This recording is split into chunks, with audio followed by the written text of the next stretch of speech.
Hey guys, this is Hunter with You Don't Know Ball. Today I'm going to be grading all the head coaching hires that happened this hiring cycle. As always, if you don't know ball and want to know ball, be sure to subscribe. We bring you guys daily content. Leave a like. Let me know your favorite head coaching hire in the comments. I'm going to give every team a grade, but before I do that, I'm going to go into an explanation on kind of why I believe they deserve that grade. Seattle Seahawks hiring Mike MacDonald. So this hire, outside of one other hire that I'm going to talk about, is probably the one I feel best about.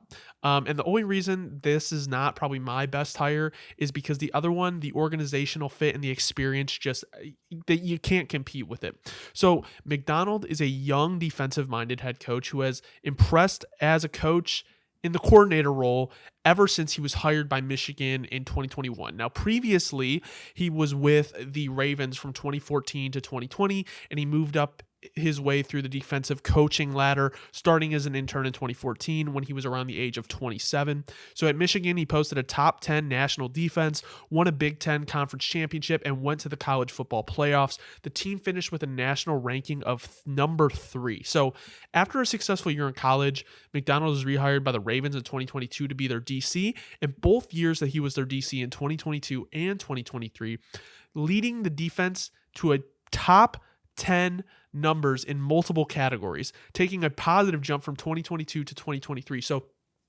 he was top 10 in 2022 and improved on most of those numbers going into 2023. So usually when we see young coordinators hired, is from the offensive coordinator side, but in my opinion, with a young and promising secondary in Seattle, and with all those weapons you have on offense, I think you should really focus on maximizing the defense, because you still are going to be looking for that answer at quarterback for a while, and your defense is really something, in my opinion, where you can maximize their potential, and they can win you games. So I don't really see the Seattle Seahawks missing much of a beat going into next year, and I actually think they can improve on their 9-8 record due to the fact that McDonald can utilize the team's talent better than it was before. And obviously, I don't think you're going to have much of a culture problem with moving on from Pete Carroll to Mike McDonald.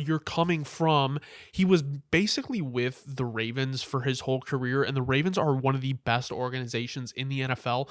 Moving on from a Pete Carroll who is known for culture, is known for the quality and pedigree of their organization, replacing him with a guy like this, I think is one of the best case scenarios that the Ravens could have came out of this coaching, or not the Ravens, the Seahawks could have came out with this coaching cycle for. So for that, I'm going to give Mike McDonald a B. So the way I'm doing these grades is I don't really believe in A's because I think there's so much like complexity and room for error. I only gave one coach an A in this, and we'll get to them later, but a B is probably the highest I'm going to give. I'll even honestly give Mike McDonald a B plus hiring. B plus.